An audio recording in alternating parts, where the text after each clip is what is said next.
potential arrest of Kibuloy. And obviously, the context also here is your fascinating interview. Sabi ko, sira na yung algorithm ko. Paglabas ko pala, parating Richard Alden's Liamas. Parating lumalabas, BTS Liamas.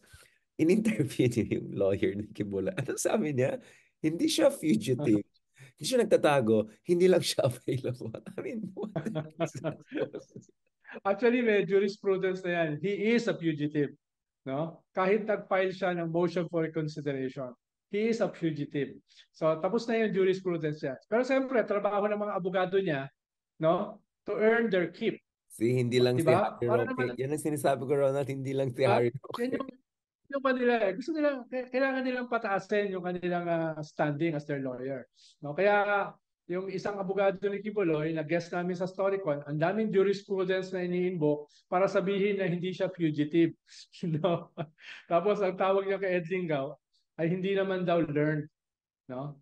Hindi naman daw learned si Ed Lingao. Learned. Siya ay Kaya ano. naging running joke yon. Nagalit na galit yung isang SMNI guy, no? Na wala daw kaming respeto. Of course, no? Namimili kami ng ire-respeto. We don't respect anybody or everybody, no? Kaya Wag po. pero ang Wag po. nakakatawa rito, yung mag-ama, si Digong ang tawag niya overkill. Ang tawag naman ni Sara excessive force. Diba? Di ba, di ba nakakatawa na yung presidente na nag-organize ng Tokhang, Na ng mass killing. Operation Triple Barrel, na libo-libo ang pinatay, mismo sa kanilang 2017 September Accomplishment Report, 20,000 na yung namatay.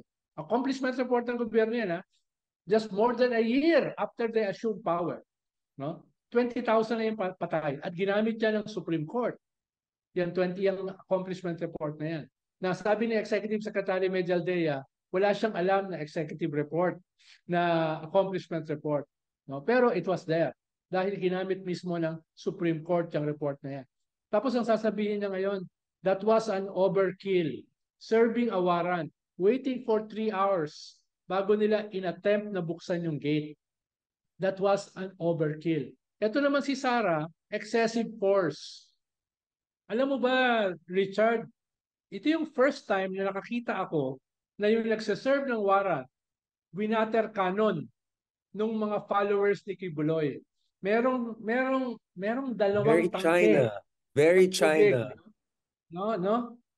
Meron silang dalawang bumbero sa loob ng kanilang simbahan na ginamit yung water cannon against policemen.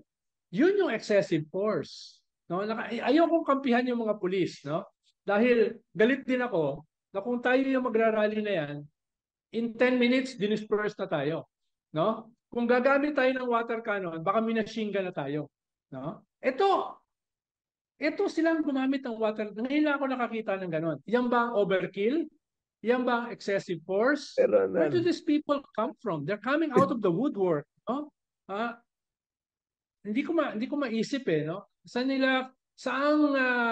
Saang thesaurus, saang dictionary kinuha nila yung definition ng overkill or excessive force. No, yun ang kwan. Ronald, I-educate mo ako dahil ako kasi tiga UST lang ikaw tiga UP.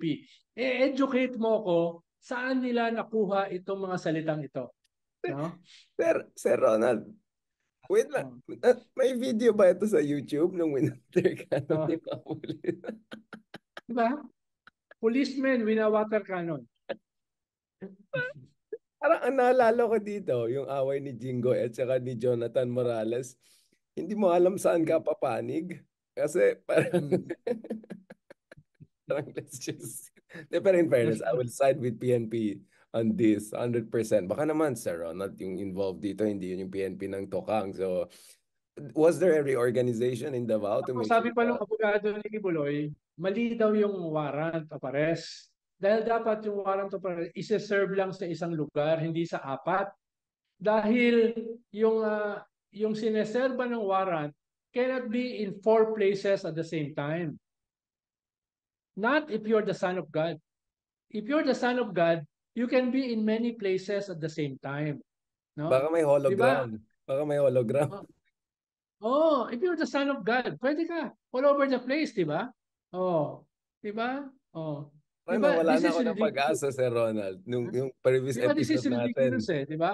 Akala mo hindi na magde-deteriorate yung ganitong klaseng kwan eh. Yung ganitong klaseng sitwasyon eh. No? Eh talagang pasayad ng pasayad eh. Yung narrative eh, di ba? It's an overkill, Ah, excessive force. I mean, ganun naman sa atin, di ba? Pag mahirap ka, ayan, nanlaban yan. Ano yan? Adik-adik yan. Pero kung mayaman, ay, may human rights yan, due process. Kawawa naman siya. Mhm. Medyo anong lonely na siya. Napaka-feudal natin, di ba? Pagdating sa issue ng mga legal, na pag mayaman ang tao involved, ay, mabait yan. Ginamit ko yung chopper niya, ganun, ganun. Pero pag mahirap yan, siguro adik yan. Siguro ano yan, Parang kriminal yung yan. kwan, parang yung SMNI, sabi ni Harry Roque, walang right yung Congress para tanggalan sila ng franchise. Pero sa ABS-CBN, merong right yung Congress para tanggalan ng franchise yung ABS-CBN. No, in just a few years in just a few years difference, no? Nagbago kaagad yung posisyon ng iyong paboritong human rights lawyer. Kaya sabi ko, hindi nag-iisa si Harry Roque. Marami yung mga ganyan. Harry Roque School of Political Administration, mga ganyan. Kasi, etong abogado pa, kinausap mo, sino mas entertaining? Etong abogado ni Cabulayan or nung na-interview niyo si Harry Roque sa Storycon? Yeah, yeah. Ito yung kwento nung tinanggalan ng franchise yung SMNI, yan yung mga statements na noon. Nitong sa Storycon ay, ang sabi kasi niya, yung raid dun sa church ni Kibuloy ay violation of human rights. No? Ito daw ay inahalid tulad niya doon sa offensive ni Erap sa Camp Abu Bakar at saka doon sa offensive sa Marawi. No? Kasing Akala level ko, daw ito. ISIS level. Una, yung offensive sa Marawi, ang gumawa nun si Digong. And the entire city was destroyed. No? The entire city was destroyed. Tapos yung Camp Abu Bakar, it was total war. No? Andun kasi ako sa Cotabato noon nung nangyari yun eh. Yung paglusob sa Camp Abu Bakar. Talagang helicopter gunships, no? Fighter planes, tanks, artillery. Talagang kwan yun. No? War as it in its worst. Diba? So sabi ko sa kanya, attorney, no, attorney, parang masyado naman yatang exaggeration yung pag-compare nyo dun sa raid kay Kibuloy dito sa offensive sa Camp Abu Bakar at saka dun sa Marawi siege. Sabi niya, I was taking himself too literally. No, yun ang sabi niya. Alam mo, My lahat bad, naman kasalanan natin, my Ronald. bad, my bad. You're bad. Ronald, bad ka naman talaga, pero you're bad talaga. Kaya nga, kaya nga, kaya nga ako. So, okay na nga, my worst, no? Pero, Sir Ronald, I mean, you and I have had the misfortune of dealing with many oligarchic and dynastic people. Of course, ikaw times a million kumpara sa akin. Sino ba naman ako?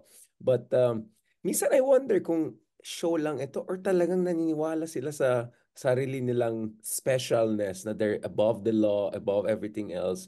Kasi total zero self-awareness. I mean, it's like, this is almost ridiculous. I mean, even Trump wouldn't be this ridiculous sometimes. Well, yung hypocrisy kasi walang limits eh. Yung hypocrisy Bottomless walang IC limits. yan. Bottom. Oh, bottomless yan. So, I'm not surprised. No?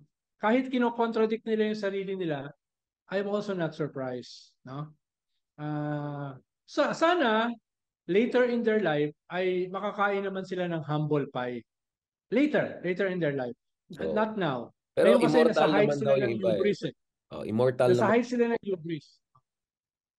Um, But obviously, the higher they rise in their hubris, no? The the more, more uh, painful medyo Icarus. will their fall.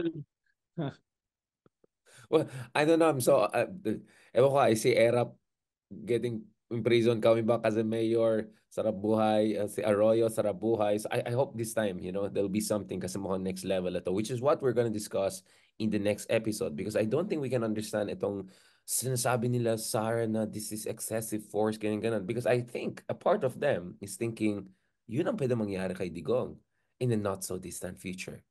On that note, thank you very much sa Ronald BTS Llamas. Pag-usapan natin next yung paborito mong ex-president. Ayan na. Kamusta naman kayo everyone? Back live na naman tayo. Kasama natin ang crush ng bayan, si Ronald BTS Llamas. Maraming salamat, Sir Ronald Aldens Llamas. Parang may hugot yung introduction mo, ha. Parang ang tawag doon, underhanded compliment. Wow. Siyempre, Ah, underhanded kasi 12 p.m. na ah, dito at medyo sabaw na yung utak ko. Siguro seven speeches na ako dito over the past 4 days at mamaya-maya, mga ilang oras na lang, alis na naman tayo. So, pasensya na, Sir Ronald, if I sound sarcastic, but this is really genuine and coming from the deepest o- recesses of my heart. okay naman yung okay naman yung hairdo mo eh. Hindi ko alam. I think it's the hindi ko naman nga naging Ah, warong hair ko lalo dito sa bro. I think it's the chlorine sa water. So kailangan ko magtanong sa aking derma anong kailangan natin para fluffy siya. But anyway, nakakagising naman yung buhok natin in the meantime. pero ano bang laman ng deepest recesses of your heart? Ayan. Baka Sir